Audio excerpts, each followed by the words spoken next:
फटाफट से अपनी सूची वो सामने रख दीजिए जहां पर आपने या तो क्लाइंट्स को एडवाइस कर दी हो या फिर आप करने वाले हो, और दस्तक के मंच पे वो 5 स्टॉक्स जो आपको जुलाई सीरीज के लिए बहुत स्ट्रांग लग रहे हैं।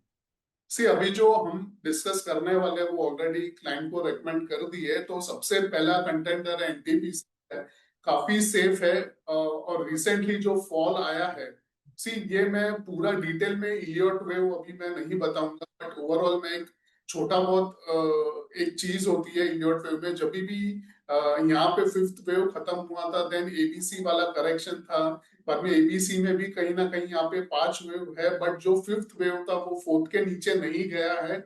उसको ट्रंकेशन कहते हैं। ट्रंकेशन इन द सेंस जब भी पांचवा वेव फोर्थ को नहीं काट रहा है बट वहीं से पलट रहा है, डबल बॉटम भी था। तो ट्रंकेशन कभी होता है जब भी थर्ड वेव शार्प होता है ना एकदम, तभी ये ट्रंकेशन बनता है। तो यहाँ पे एक बुलिश डाइवर्जेंस यहाँ पे भी बना था 300 पे, ब्रेकआउट भी देखा हमने, हायर राइज भी बना है, बाद में वापस से रीटेस्ट हुआ है। अगर आप ध्यान से ब्रेकआउट जोन देखे प्रीवियस वाला। और मेरा सबसे ज्यादा कॉन्फिडेंस ये हैमर पे है। ये हैमर कहाँ बना है, हमारा जो मंथली S1 है फ्लोर पिवट, वहां पे बना हुआ है।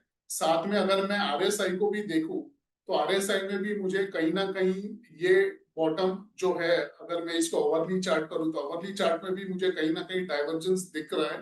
तो मोटा मोटी हमें एनटीपीसी बाय करना है यहाँ पे। स्टॉप लॉस रहेगा करीबन आप 320 के नीचे डेली क्लोजिंग बेसिस के हिसाब से आप लगाइए।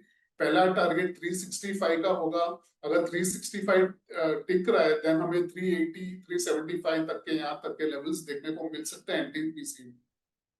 चलिए, तो पहला स्टॉक हो गया एनटीपीसी, ये नोट कर लिया। टारगेट स्टॉप लॉसेस जो जिगर जी ने बताए हैं उसको स्ट्रिक्टली फॉलो कीजिए। दूसरा स्टॉक्स। सी दूसरा, सबसे पहले दूसरा मेरा again same kind of setup है ये वाला। 5 वेव स्ट्रक्चर बन चुका था हेवल्स। हेवेल्स में, और बाद में करेक्शन था, एबीसीडी काफी बड़ा हो गया इसमें। और इसमें भी कहीं ना कहीं मुझे ट्रंकेशन भी दिख रहा है जो हमने एनटीपीसी में बात की थी। थर्ड वेव इतना बड़ा हो गया था कि फिफ्थ उसके नीचे नहीं जा पाया, फोर्थ के आई मीन बॉटम के। तो यहाँ पे भी डाइवर्जेंस है, यहाँ पे भी ब्रेकआउट देने के बाद आपको एक रिटेस्ट हुआ है। और साथ में जो हिसाब से यहाँ पे ट्रेंड लाइन ब्रेक किया है और 2-3 दिनों से लगातार हम उसी के ऊपर सस्टेन कर रहे हैं। साथ में अगर मैं पीवर्ड्स लगा रहा हूँ, उसी पीवर्ड्स मैंने लगा इनसाइड वैल्यू बनाई, हम्म। तो अगर ये यहाँ से बहुत बड़ी मोमेंटम देखने को मिल सकती है हेवेल्स में। बस खाली डेली क्लोजिंग एक बार 1600 के ऊपर निकलती है तो स्ट्रेट अवे हम इसमें 1700 तक के भी लेवल्स देख सकते हैं, जो टारगेट होगा नेक्स्ट सीरीज, अभी जो करंट सीरीज है उसका। और स्टॉप लॉस हम लगाएंगे करीबन 1520 के नीचे। राइट, तो दूसरा स्टॉक हो गया हेवल्स। 1520 का स्टॉप लॉस और 1700 प्लस तक के टारगेट्स देखने को मिल सकते हैं। सर, तीसरा खिलाड़ी कौन सा होगा जुलाई सीरीज का? तीसरा है वीबीएल है, काफी टाइम से शांत है। कोई देख नहीं रहा है बिकॉज गिर रहा है कंटिन्यूअसली। तो वीबीएल में मेरी ध्यान आज ही पड़ी थी और इवन हमने रेकमेंड भी किया है। इसमें कहीं ना कहीं मुझे ट्रेंड लाइन पे सपोर्ट लेता दिख रहा है। साथ में कहीं ना कहीं अगर हम लास्ट जो बड़ी कैंडल थी ऑलमोस्ट एनगल्फिंग तो नहीं कह सकते बट एक पियर्सिंग सॉर्ट ऑफ एक पैटर्न है यहाँ पे। साथ में ये जो पैटर्न बना है एग्जैक्टली हमारे S1 पे बना है, जो मंथली पीवट है। और दूसरा चीज मुझे कहीं ना कहीं इसमें एक हार्मोनिक पैटर्न भी दिख रहा है जो मैं बनाने की कोशिश करूंगा।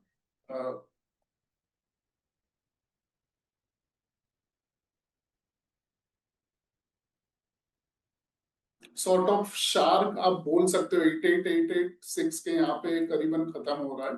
तो मोटा मोटी एक पैटर्न भी है, पीवट्स भी, ट्रेंड लाइन भी है। और अगेन डाइवर्जेंस अभी बना नहीं है पर बट बन जाएगा ऐसा लग रहा है मुझे बेस्ड ऑन अवरली चार्ट। तो मैं ये मान के चल रहा हूँ कि इसमें कहीं ना कहीं आपको एक अच्छा खासा मूव एटलीस्ट यहाँ से मुझे पहला टारगेट 505 का लग रहा है, दूसरा है 510 का। स्टॉप लॉस एग्जैक्टली इसके नीचे लगाएंगे 445 के नीचे। अगर डेली क्लोजिंग होती है, जो नहीं होगी बिकॉज यहाँ पे इम्पल्सिव बिहेवियर भी बना हुआ है। इम्पल्सिव मतलब जो टच एंड गो होता है ना, हम लोग बार बार डिस्कस करते हैं ये वाला। तो ये इम्पल्सिव बिहेवियर बहुत बड़ा साइन होता है कि शार्प मूव कभी भी हमें देखने को मिल सकता है इसमें। ये तो इसमें 445 का स्टॉप लॉस और 505 से 510 तक के target Varun beverages, stop losses strictly follow कीजिए। सर 3 स्टॉक्स हमने डिस्कस कर लिए, एनटीपीसी, हेवल्स और वरुण बेवरेजेस। अगला स्टॉक कौन सा है? सी दूसरा है जेएसडब्ल्यू एनर्जी है।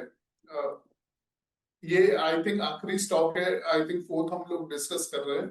तो जेएसडब्ल्यू एनर्जी में भी मोटा मोटी हमें सेम सेटअप है जो हमने पिछले 2-3 में डिस्कस किया। अगेन इसमें भी कहीं ना कहीं अगर मैं वेव्स बनाने की ट्राई करूं, नीचे जो फिफ्थ वेव हुआ यहाँ पे, ये सेकंड बना, ठीक है, ये बना थर्ड, ये बना फोर्थ और ये बना यहाँ पे फिफ्थ, ठीक है। इलियट के हिसाब से अगर ये वेव यहाँ पे जाती थी 1 के पास तो ये नल एंड वॉइड होती थी, हम काउंट नहीं कर सकते थे। तो अकॉर्डिंग टू द रूल ये सही है स्ट्रक्चर, ठीक है। अभी फिफ्थ के बाद हुआ क्या है कि थर्ड वेव इतना शार्प था कि ये भी ट्रंकेशन में चला गया, अगर आप देखें तो। यानी इसमें भी कहीं ना कहीं बुलिश डाइवर्जेंस बना है, ब्रेकआउट भी दिख रहा है और ऑलमोस्ट इनसाइड वैल्यू सिमिलर पीवट्स है। तो एक बार इसमें क्लोजिंग हमें 530 के ऊपर मिलती है, अभी भी आप ले सकते हो, ऐसा नहीं है कि नीचे जाएगा, बट थोड़ा टाइम लगेगा। बट ओवरऑल 530 के ऊपर क्लोजिंग आती है तो डेफिनेटली बाय कर सकते हैं हम लोग। स्टॉप लॉस लगाएंगे करीबन 500 के नीचे, आप एक स्टॉप लॉस लगा के चले। पहला टारगेट होगा 570 का, दूसरा होगा 580 का। चलिए, तो ये चौथा स्टॉक है जेएसडब्ल्यू एनर्जी, जिसको फोकस में कर सकते हैं। सर हमने तो व्यूअर्स को प्रॉमिस किया कि 5 स्टॉक्स बताएंगे, आप 4 पे भी रुक नहीं सकते, तो थोड़ा ग्रीडी हो रहे हैं हम। एक स्टॉक और। सर अच्छा, आपने सबसे सेफेस्ट उठा लिया, मैं तो आपसे मेटल्स का पूछने वाला था। चलो ये आईटीसी खोला आपने, ये कैसा लग रहा है? आईटीसी मैंने क्यों खोला है, इसमें भी रीजन है। इसमें अभी कुछ हुआ नहीं है, बट हो सकता है, ऐसा मुझे लग रहा है। सिर्फ एक या दो ही दिन मूवमेंट आएगा, लेकिन बड़ा आ सकता है। सबसे पहली चीज है इनसाइड वैल्यू बना, एक चीज है। दूसरी चीज है बार बार जो बेस क्रिएशन हो रहा है वो एग्जैक्टली हम पिछले सपोर्ट के पास ही बना रहे हैं इसमें भी, अगर आप ध्यान से देखें ये रहा। तो इसमें भी बहुत बड़ी मूव आ सकती है, बड़ी इन द सेंस ये बड़ी move not compare to the small stocks, but at least 20-25 point की इसमें। आईटीसी में 20-25 पॉइंट यानी बहुत बड़ी बात होती है। तो इसमें भी आप बाइंग करने की सलाह होगी। और स्टॉप लॉस जो है फॉर अ सेफर साइड हम लोग 405 के नीचे रख सकते हैं। पहला टारगेट 435 का होगा, दूसरा होगा 445। तो ये 5 स्टॉक्स हो गए। मैं फटाफट से वो सूची आपको बता देता हूँ। NTPC, Havells, Varun beverages, JSW energy और आईटीसी। सर कोई डिस्क्लेमर इन 5 स्टॉक्स के? सी जो भी स्टॉक्स हमने डिस्कस किए हैं वो हमने ऑलरेडी क्लाइंट को रेकमेंड किए हैं, इसमें ना ही मेरी या फिर किसी एसोसिएट की पोजीशन है।